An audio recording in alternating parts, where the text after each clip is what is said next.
So while you're active duty, fighting on the side. Yeah, I started when I was 5 years old. I always say I started when I was little, but I'm still little. But I started when I was 5 years old, so I've been doing martial arts my whole life.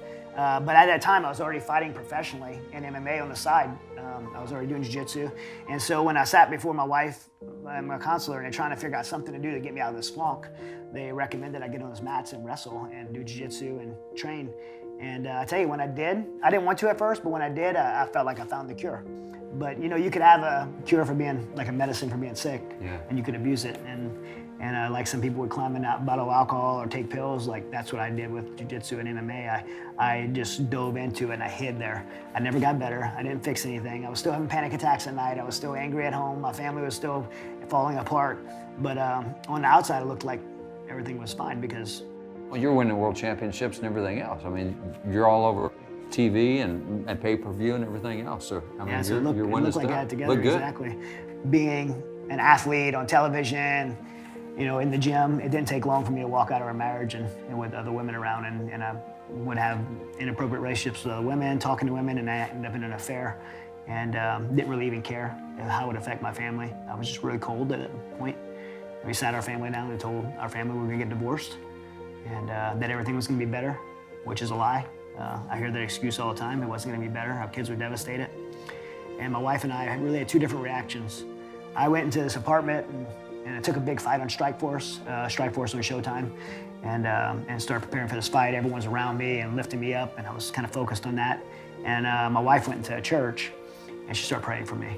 And she said she would just ask God, God, let me see Chad the way you see Chad. And let me love Chad the way you love Chad. And let me forgive Chad the way you forgave Chad. Meanwhile, I'm focused on this fight. I win this giant fight in front of 10,000 people in the Toyota Center in Houston, Texas. And as soon as that fight was over, I felt like, you know, the whole rug of life was pulled out from under me. I felt alone, and I really felt like I had to face the damage I'd done to my wife and the kids. And I had decided, you know, that there was no more future for me. There was no more purpose moving forward. I had caused enough damage. My family would be sad, but they'd be better off, and I decided I was gonna take my life. And I would sit in my closet, and I had put my family's pictures on the ground, and I had my pistol. I had a Glock 22, and I would sit there with the pistol, and you know, I'd put it against my head. I'd put it to my mouth, and I'd try to decide how I was gonna do it. And the one thing that kept me from doing it is that I knew at that time the only people that were coming to see me was my kids. And my son had a key to my apartment, my son Hunter, and I didn't want them to find me that way. And so I started thinking, well, how can I make it look like an accident? But I'd still go to that closet for a period of about 2 weeks with it, and sit over those pictures, and just cry. I was just so frustrated. And then my wife, unwittingly, you know, saved my life. She knocked on my door, and she met me at the door, and we had this argument, really because I was just being a jerk. And she asked me a question that radically changed my life. It's, you know, it's why we're sitting here today. And she asked me how I could do everything I did in the Marine Corps. She saw me become a recon Marine. She saw me train for these deployments.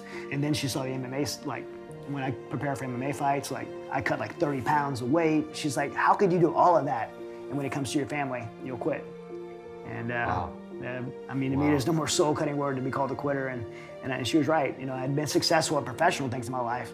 When it came to the most important things, being a husband, being a father, being that young 17-year-old kid that raised his hand and had a second chance at life, like to do something important with his life, including my own health. I quit on all those things. And in that moment, I made a decision that I was gonna turn it around.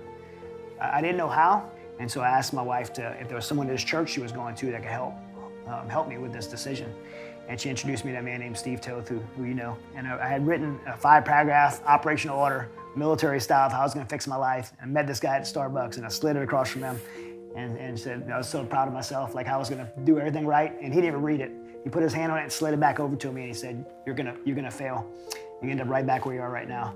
And and he tapped on that paper. He said, if this doesn't have anything to do with your relationship with God, I'm not gonna waste your time, and I'm not gonna let you waste mine. And so I trusted this man, Steve, and I surrendered my life to Christ. And beyond that decision, Steve mentored me for an entire year in biblical manhood. It was huge. And what I realized through our process was, yes, some bad things happened to me in my childhood, in Afghanistan, through my life. Some bad things happened to me, but those things that happened to me, those things didn't lead me to being in that closet with that pistol in my hand. And as cliche as it may sound, like to me, it was like a light bulb moment in my life to realize that my past didn't have to define my future, that I could choose something different moving forward. And I did. That choice felt very clear that I had to make moving forward, and also felt a burden from God to do, was to take what Steve, the challenge that God gave me, the second chance that God gave me, and the mentorship and discipleship that Steve gave me, and I had to pay it forward. And so my wife and I, we decided, hey, we're gonna leave everything that makes sense. The gym was extremely successful, our martial arts gym, kind of the height of my MMA career. We're gonna walk away from that, and we're gonna start helping other guys just like us, helping other families just like ours. And then we started Mighty Oaks Foundation.